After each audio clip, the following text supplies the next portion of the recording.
오늘 우리가 함께 나눌 말씀입니다. 신약 성경 마가복음 14장 1절에서 9절까지 있는 말씀을 보시겠습니다. 신약 성경 79페이지 마가복음 14장 1절에서 9절까지 말씀입니다. 본문의 말씀을 다 함께 한 목소리로 봉독하기를 원합니다. 말씀을 읽을 때에 성령님의 음성을 우리 모두가 들을 수 있게 되기를 바랍니다. 함께 봉독합니다. 이틀이 지나면 유월절과 무교절이라 대제사장들과 서기관들이 예수를 흉계로 잡아 죽일 방도를 구하며 이르되 밀란이 날까 하노니 명절에는 하지 말자 하더라.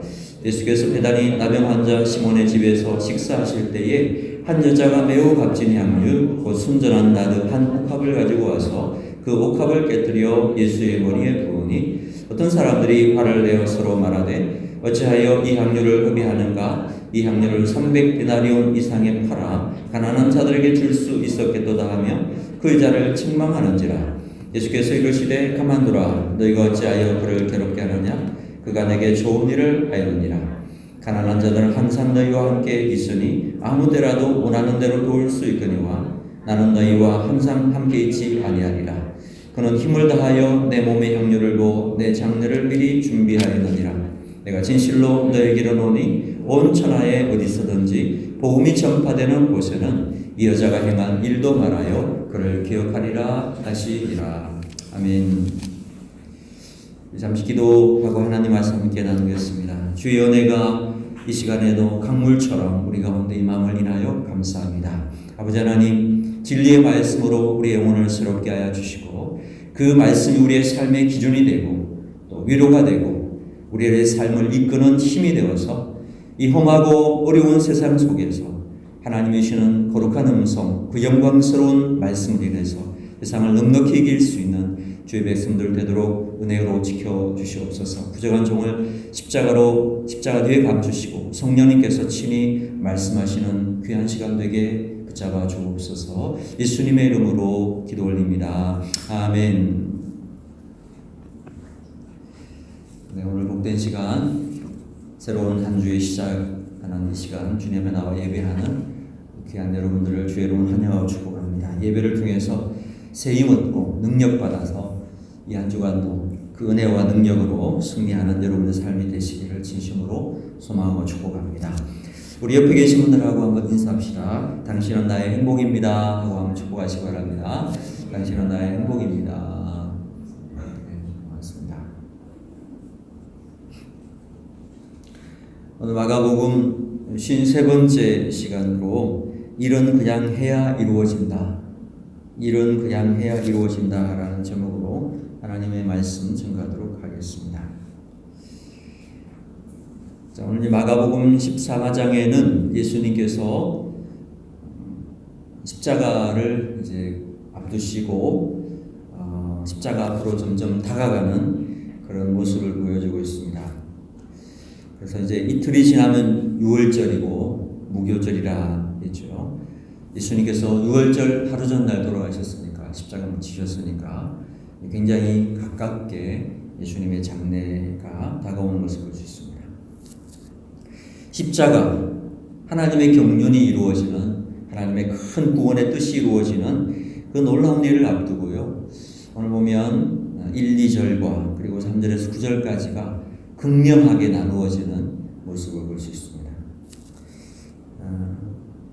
십자가를 앞두고 대제사장들과 서기관들은 어떻게 하고 있습니까? 예수를 어떻게든 흉계로 잡아 죽일 방도를 구하고 있습니다. 죽일 방도를 찾고 죽일 방도를 가지고 예수님을 죽이려고 하는 그런 사람들이 있는 반면에 오늘 3절에서 9절 사이에 보니까 아주 귀한 옥합을 깨뜨려서 예수님의 장례를 준비하고 헌신하는 정말 아름다운 극진한 헌신의 이야기가 극명하게 갈려지는 것을 볼 수 있습니다. 예수님을 죽이려고 하는 사람이 있고 그 예수 그리스도를 위하여 자신을 희생하고 헌신하는 두 개의 이야기가 오늘 본문 속에 같이 드러나고 있습니다. 십자가 그러면 세상의 사람들은 항상 어리석고 무능하고 신경쇠약적인 사람들이 믿는 그런 종교, 기독교, 십자가 이렇게 생각하죠. 지금도 마찬가지 입장이 있습니다. 그러나 그 어리석은 십자가는 세상을 구원하는 하나님의 지혜요 생명의 길이라. 그래서 넓은 길과 좁은 길로 나누어지는 것이고 생명의 길과 멸망의 길로 나누어지게 되는 겁니다. 오늘 우리는 십자가의 길을 선택하고 좁은 길을 걸어가는 구원의 길을 선택한 하나님의 자녀가 되는 것에 대해서 얼마나 감사한 마음이 듭니까? 그래서 오늘 저는 본문의 말씀을 통해서 그러한 은혜도 우리 가운데 임하고 있다는 것을 깨닫게 됩니다. 전반적으로 오늘 본문의 말씀은 그 십자가 지시기 전에 베다니 한센병 시몬의 집에 있을 때에 벌어진 사건으로 기록이 되고 있습니다. 여기 한 여자 그랬는데요. 다른 번역에 보니까 마리아라고 되어 있어요. 마리아. 그리고 우리 찬송가 221장에 보면 그 막달라 마리아가 이 옥합을 깨뜨려 부었다라는 내용의 가사가 또 있습니다. 그래서 이 마리아를 막달라 마리아다 이렇게 이야기하는 사람들이 되게 많은데요. 굉장히 큰 오해입니다. 여러분의 찬송가 211장을 부르실 때 오늘도 우리 흥금송으로 부르게 됐는데 부르실 때 마땅히 바꾸어 불러야 된다고 생각합니다. 막달라 마리아가 아닙니다. 여기 나오는 마리아는요 베다니 마리아입니다. 베다니 마리아.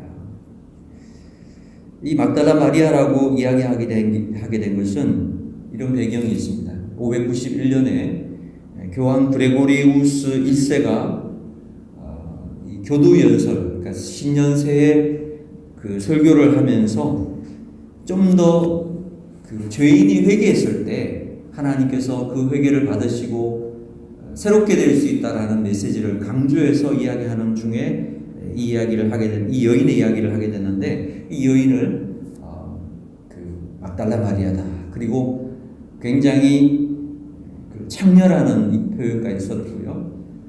이렇게 해서 막달라 마리아를 굉장히 그 평가절하하고 했습니다. 근데 이제 그것이 마치 교회의 하나의 정설처럼 생각하고 그렇게 사람들이 이해하고 있었는데 성경학자들이 본문의 마리아를 연구해 보니까 그게 아닌 거예요. 이것은 막달라 마리아는 예수 그리스도에 대해서 굉장히 헌신했던 분입니다. 그리고 나이도요 거의 한 70 가까이 되신 어른이에요. 그러니까 맞지가 않습니다. 맞지가 않고요. 그래서 보면 그 뭐 여러 가지 이론들을 설명할 수가 있는데 이 동양식 기록의 어떤 전형적인 기록이 나이가 많은 사람들이 항상 앞에 쓰게 돼 있죠. 이렇게 예를 갖춰서 막달라 마리아가 항상 앞에 이름이 나와요. 왜냐하면 그가 나이가 많았기 때문에. 그래서 그렇게 보더라도 막달라 마리아가 젊은 사람은 아니다. 이렇게 보는 경향도 있고 여러 가지 정황상 볼 때 막달라 마리아는 창녀도 아니었고 나이도 많은 그런 사람이었다는 거예요. 그런데 이런 그 잘못된 정서를 기본해가지고 댄 브라운 같은 사람이 그 다빈치 코드 이런 영화를 만들고 책을 쓰면서요. 그 예수님과 막달라 마리아를 이렇게 아주 이상한 관계를 만들어가지고 지금도 그 후손들이 살고 있다 이런 식으로 만들어버린 거예요. 아주 잘못된 그 신학에 기초한 잘못된 이론들이죠. 적어도 우리 중성교회 성도님들은 막달라 마리아가 아니고 무슨 마리아라고요? 베다니 마리아. 베다니 마리아 누구냐 하면은 나사로 알죠. 죽은 나사로 살아났던 나사로의 막내 동생입니다. 그리고 언니가 마르다예요. 마리아. 그래서 베다니에 살고 있기 때문에 베다니 마리아라고 부르는 것입니다. 자, 이 베다니 마리아가 옥합을 가지고 와서 그걸 깨뜨려서 예수님의 머리에 그냥 콸콸콸 부어버렸어요.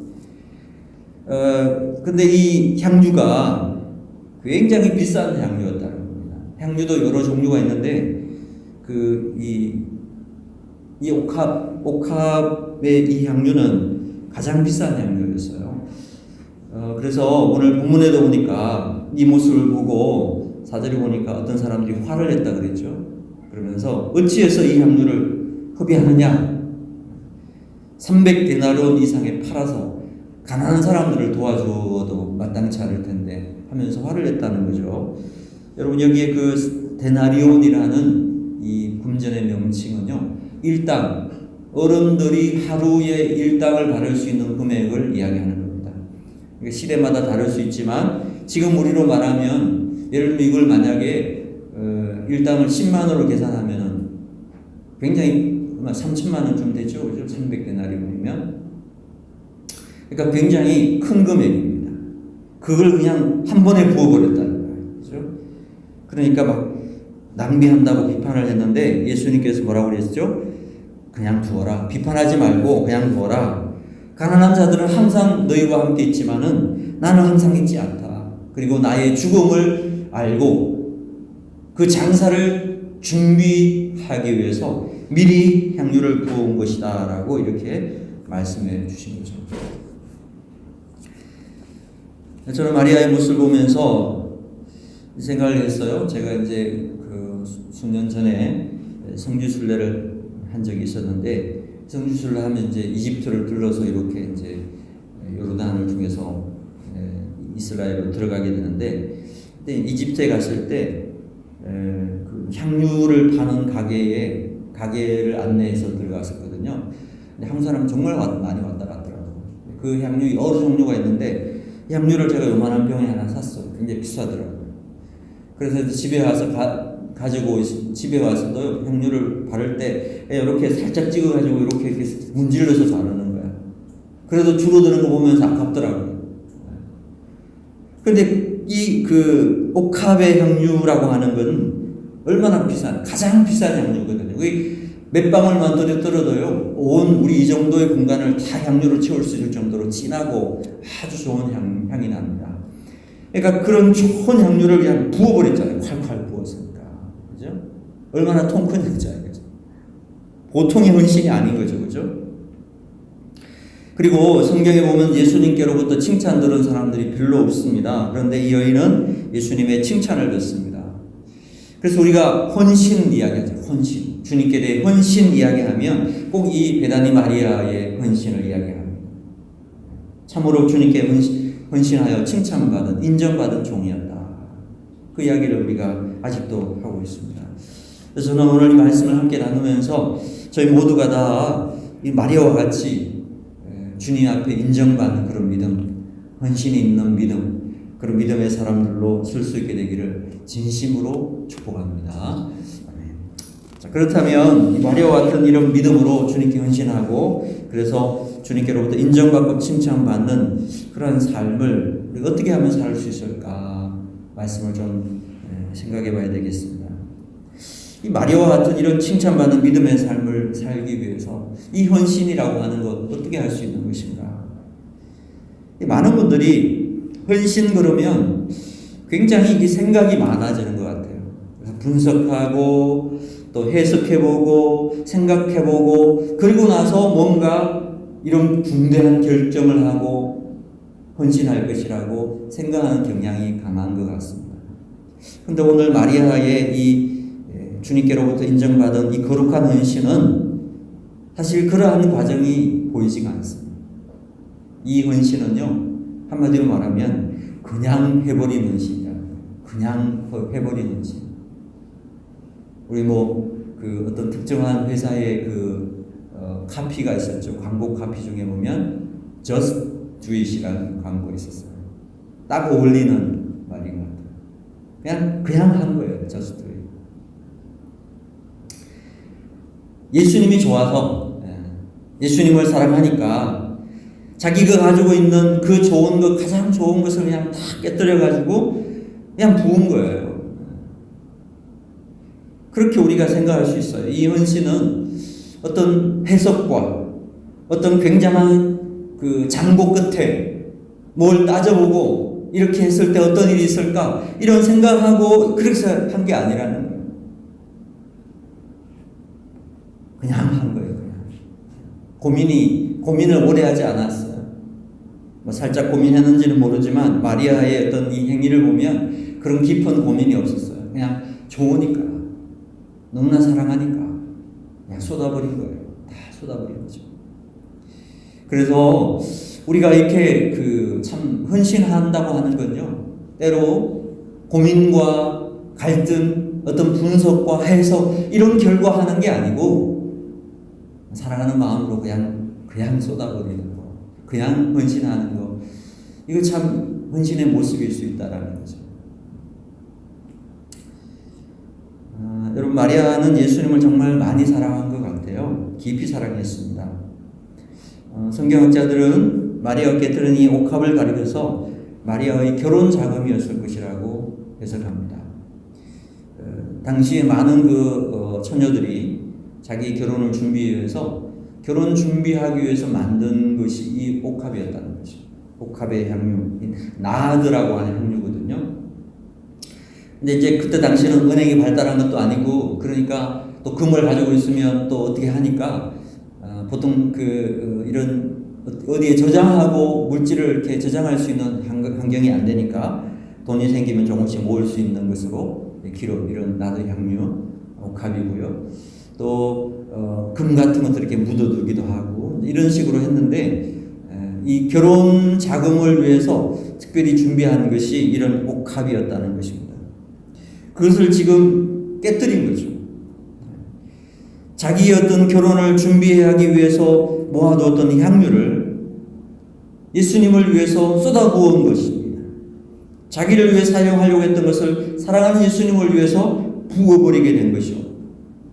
그것이 오늘 이 마리아의 헌신이라고 할 수가 있습니다.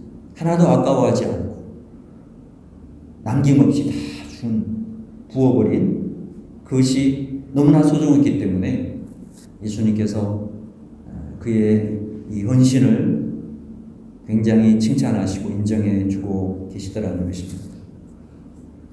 우리가 다른 사람들과 관계를 맺을 때도 보면 너무 이해를 다 한 다음에 깊은 관계를 맺지 않을까, 이런 생각을 하는 것 같습니다. 머리로는 우리가 다 이해할 수 있죠. 그런데 여러분, 내가 머리로 다 이해한다고 해서 관계가 깊어지는 건 아닌 것 같아요. 이해해야만 관계가 또 회복되는 것도 아닙니다. 관계라고 하는 것은요, 사랑이라고 하는 이 감정이 있을 때에 그 사랑이 회복될 때 모든 것이 회복이 되는 것입니다. 진정한 사랑 안에서 관계는 회복되고 그 사랑의 회복 안에서 우리는 관계도 새롭게 되는 것이지, 이해해야만 된다고 생각하는 경향이 있습니다. 그렇지는 않은 것 같아요. 좀 오래된 영화인데 여러분들도 기억하실 수 있을 것 같습니다. 흐르는 강물처럼이라는 영화가 있었습니다. 브래드 피트가 나왔던 그 영화인데요. 거기 보면 거기 마지막 장면에 아들을 잃은 맥클레인 목사님이 계십니다. 아들을 잃은 맥클레인 목사님이 마지막 부분에 설교를 하는 장면이 나옵니다. 그 설교 내용 중에 이런 내용이 있습니다. 사랑하는 사람이 불행할 때 하나님께 도울 수 있게 해달라고 기도했습니다. 그러나 무엇을 도와야 할지 모를 때가 많았습니다. 그래서 가끔 그 사람이 원하지 않는 것을 도울 때가 있었습니다. 우리는 그 사람을 완전히 이해하는 것은 불가능한 일입니다. 그러나 우리는 온전히 그 사람을 사랑할 수 있습니다. 참 가슴에 와닿는 설교문이라고 생각합니다. 우리가 사람들을 무엇을 이해해야지만이 회복할 수 있고 이해해야지만이 사랑할 수 있다고 생각합니다. 그런데 그렇지 않다라는 거죠. 사랑하면 다 품을 수 있고 사랑하면 비로소 이해가 된다라는 것입니다. 어떤 사람들은 마리아가 향유를 부은 것이 예수님의 십자가 지실 것을 알았고 부활을 믿었고 그래서 앞으로 어떤 모습으로 내가 변화될 것인가, 하나님이 나에게 어떤 상급을 줄 것인가, 이런 것들을 다 알았기 때문에 그래서 예수님의 장례를 생각하면서 기름 부었다, 이렇게 해석하는 분도 있습니다. 저는 그 해석에 반대해요. 무슨 마리아가 무슨 신학자도 아니고 무슨 점쟁이도 아니고요. 그런 것들을 하나도 몰랐다고 생각해요. 그냥 예수님을 사랑한 거예요. 사랑해서 자기의 가장 소중한 것을 갖다 부었더니 예수님께서 그 의미를 설명해 주신 거예요. 지금 네가 부은 이것은 이런 의미다. 신학적인 의미를 비로소 해석해 주신 것이죠. 나의 장례를 준비한 것이다. 여러분, 우리도 마찬가지입니다. 이 땅 살아가면서 우리가 모든 것을 다 알고 하는 것이 아닙니다. 우리 가운데서 무슨 성경을 다 알고 무슨 신학적인 지식이 있어서 헌신하고 충성하는 거 아닙니다. 여러분, 오히려 우리의 헌신은요, 사실 순수한 사랑 때문에 이루어지는 것입니다. 사랑하기 때문에 헌신하고, 사랑하기 때문에 충성하고, 사랑하기 때문에 거룩한 삶을 살게 되는 것이죠. 사랑하기 때문에. 저도 그런 경험을 한 적이 있습니다. 여러분들도 그런 경험을 해봤을 거라고 생각해요. 사랑하면요, 그냥 하는 거죠. 그냥 하는 거. 여러분, 남녀지간에 사랑하면 그냥 합니다. 그냥. 데이트 여러분들 해보셨나요? 데이트하면 사랑하는 사람과 이렇게 함께 있고 싶어서 데이트를 하면 어떻게 하죠? 밥 먹고 싶으면 밥을 먹고요. 또 음악을 듣고 싶으면 음악을 듣고요. 영화를 보고 싶다 그러면 영화를 보러 가는 거예요. 그냥 하고 싶은 대로 그냥 하는 거예요. 그죠? 그게 데이트예요. 만약 여러분 데이트를 하는데 몇 시부터 몇 시까지 어디에서 뭘 하고 그 다음에 뭘 하고 계획을 쫙 세우고 목적을 가지고 쫙 하고 그래서 무슨 코스별로 이렇게 딱 다니잖아요. 그럼 뭔가 이렇게 마음 가는 대로 하는 느낌이 없어서 그거 좀 불편한 사람들도 되게 많아요. 데이트는요, 사랑하는 사람들끼리 그냥 하는 거예요. 그냥. 안 해본 사람들이 많구만. 제가 아내와 3년 6개월 정도 연애를 하고 결혼을 하였습니다. 지금도 참 기억이 난 이런 기억이 있어요.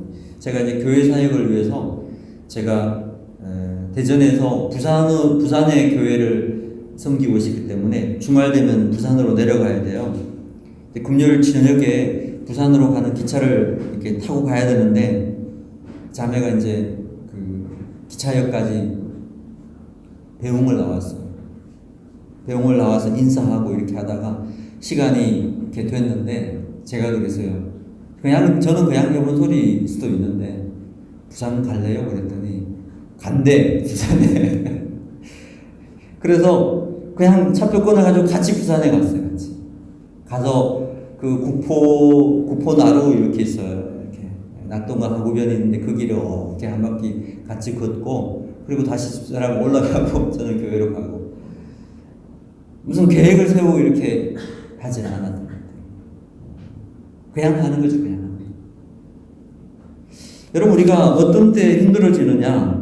그래서 이 사랑이 식을 때부터 피곤하고 힘들어지고 이해와 타산이 생기는 것입니다.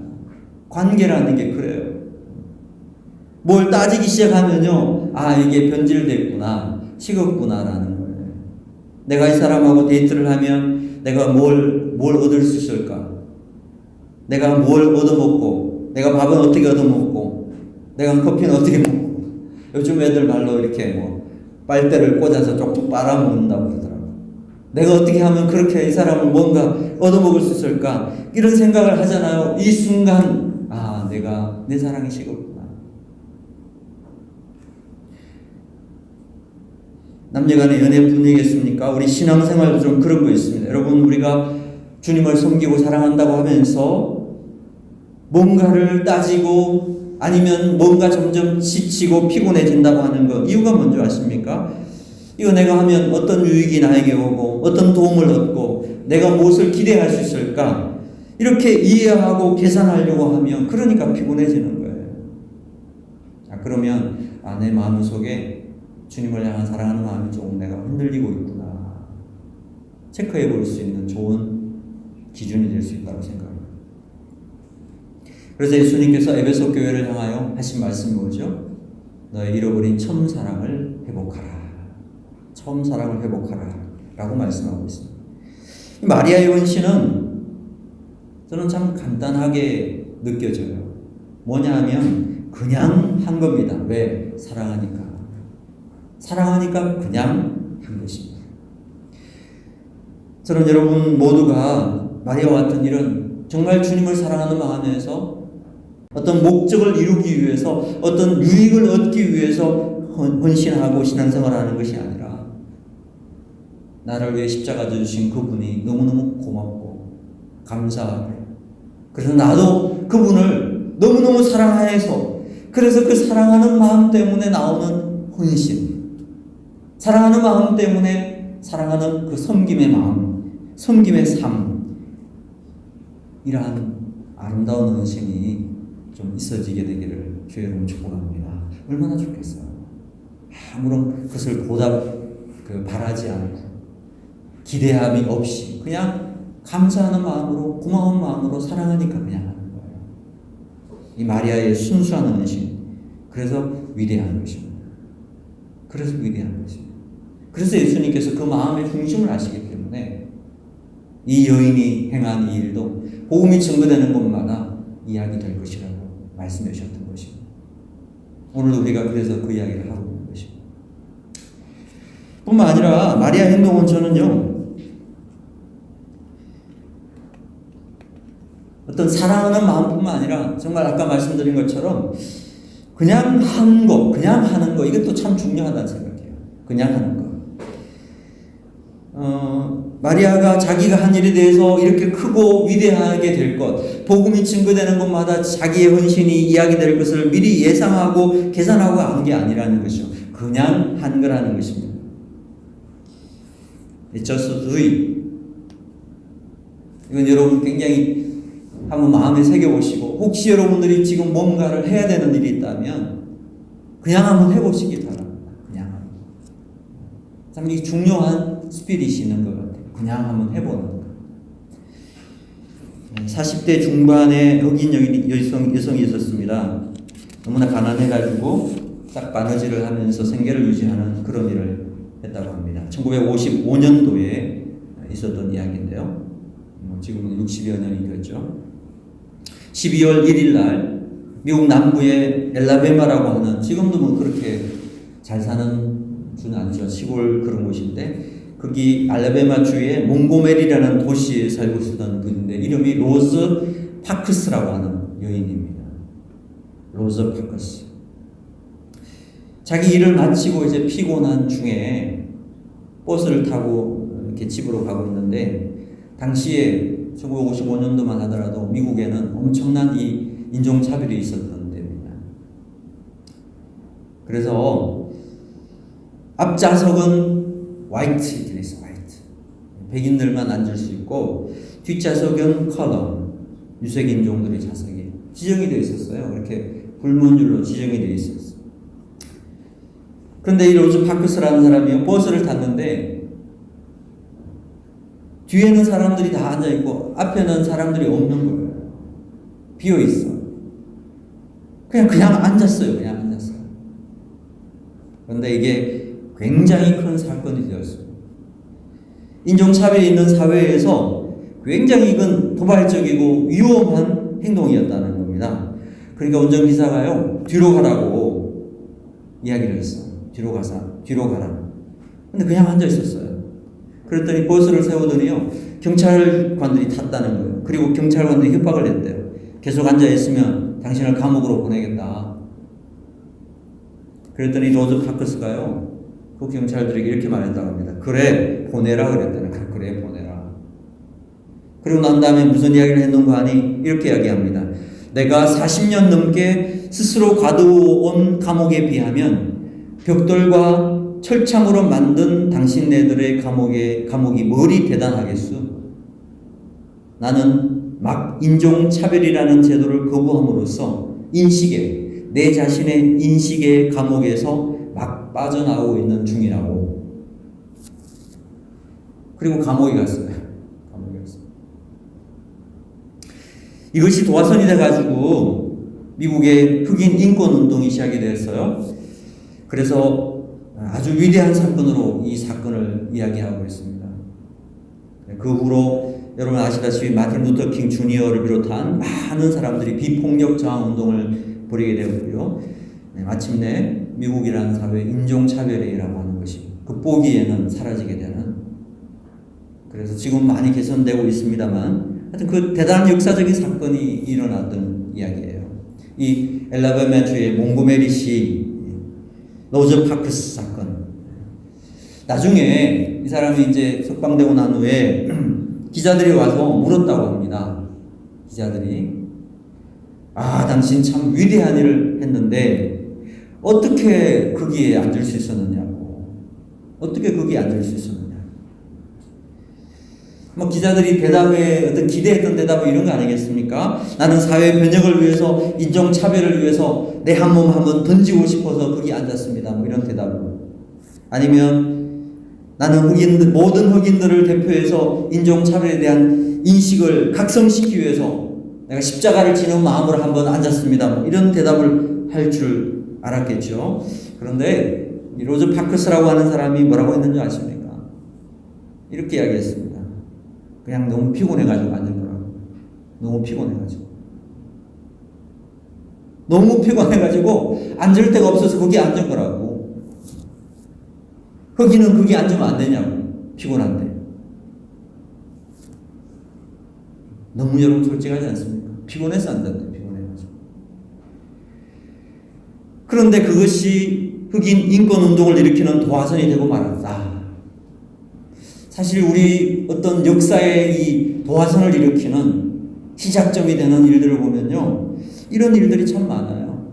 무슨 어떤 의식을 가지고 막 생각하고 그리고 난 후에 결단한 후에 팍 행동이 아니라 이렇게 그냥 아무 생각 없이 그냥 했는데 그것이 어떤 시작이 되는 경우죠. 피곤한데 빈자리에 내가 앉으면 안 되냐? 그래서 앉았다는 거예요. 근데 그게 혁명의 시작이 됐다는 거예요. 여러분, 우리가 의도해가지고 무슨 위대한 일을 해야 위대한 일이 된다라고 그렇게 그렇게 될 수도 있겠죠. 그렇지만 반드시 그렇게만 되는 건 아니라는 거죠. 어떻게 하다 보니까, 어떻게 살다 보니까 그게 위대한 일이 되어버렸다. 무슨 뜻이죠? 여러분, 하나님께서 우리에게 주신 말씀이 있죠? 하나님께서 우리에게 주시는 기회 있죠? 거기에 대해서 순종하고 열심히 헌신하고 행하다 보면, 시간이 지나면 그것이 우리의 삶에 위대한 결과를 가져올 수 있다는 거죠. 오늘 마리아의 이 헌신의 이야기도요, 그런 맥락에서 이해해 볼 수 있는 겁니다. 마리아가 무슨 내 이 일이 하면 이렇게 위대한 결과가 나올 것이고 복음이 증거되는 곳마다 이렇게 나타날 것이고 이런 생각을 기대하고 있겠습니까? 아니에요. 그냥 한 거예요. 그냥 자기 마음에 좀 하고 싶어서 그냥 그거 쏟아부었더니 그 일이 마침내 위대해진 것입니다. 위대한 결과를 만든 것이죠. 그래서 헌신의 대표적인 행위가 옥합을 깨뜨리는 것이 되어버린 것입니다. 어떤 사람이 물에 떠내려가고 있었대요. 굉장히 위험한 상황이 있는데 아무도 뛰어들려고 하지 않고 저걸 어쩌나 그러고만 보고 있는데요. 어떤 사람이 용감하게 뛰어들어가지고 그 사람을 딱 구해냈다는 거예요. 많은 사람들이 그 사람을 가서 물었대요. 당신의 그 영웅적인 행동 어떤 동기로 하게 되었습니까? 라고 물었대요. 그러니까 그 사람이 이렇게 대답했다고 합니다. 누가 밀었어요. 누가 밀었어. 웃기는 이야기죠. 저는 이 이야기가 사실이라면 영웅적 행동을 한 사람이 정말 훌륭한 사람이다. 왜냐하면 자기 자신의 모든 영웅적 행동을 평가절하했어요. 자기가 한 게 아니라 누가 밀어가지고 어쩔 수 없이 한 거지. 내가 무슨 영웅적 행동을 하기 위해서 한 건 아니다. 자기는 싹 사라져버려요. 그죠?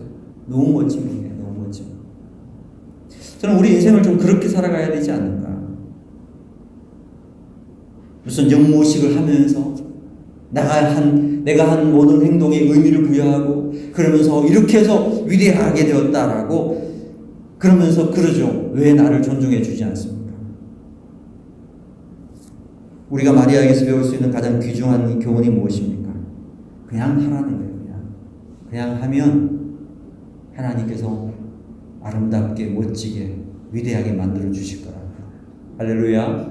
이거 정말 중요한 것 같아요. 그냥 하자. 그래서 여러분, 우리도 주님이 주신 말씀, 주님이 주신 은혜를 붙잡고요. 오늘이라는 이 기회 속에서 내가 할 수 있는 일이 있습니까? 그냥 좀 하시기 바랍니다. 너무 많은 걸 생각하고 이리저리 재보고 하지 말고, 주님이 주는 마음이 있어요? 그럼 좀 그냥 순종하면 안 될까요? Just do it. 그냥 한번 해보는 것입니다. 그냥 열심히 충성스럽게 그렇게 살면 주님께서 그걸 아름답게 변화시켜 주지 않을까요? 이 마리아 은시를 보면 그런 맥락에서 우리가 충분히 이해할 수 있는 부분이 있다라는 거죠. 우리 땅 살아가는 동안에 모두가 마리아처럼 주님께 주시는 감동을 따라서, 그리고 우리 주님을 뜨겁게 사랑하는 그 마음에서, 순수한 마음에서 헌신할 수 있고요. 또 그냥 좀 주님이 주시는 마음이 있습니까? 좀 한번 순종해 보는 거예요. 그냥 한번 해보는 거죠. 그렇게 순종할 수 있을 때에 주님께서 오늘 마리아를 인정하셔서, 참 네가 귀중한 일을 했다. 너무나 순종한 일을 했다. 나의 장례를 예비하기도 하였고, 그래서 너무 소중하기 때문에 나는 이 이야기를 온 세계에 증거하게 될 것이다 라고 말씀하고 있습니다. 일단 살아가는 동안에 좀 이러한 헌신 한번 해보고 주님께 인정받는 귀한 믿음의 자녀들로 설 수 있게 되기를 주의 이름으로 축복합니다. 예, 우리 한번 기도합시다.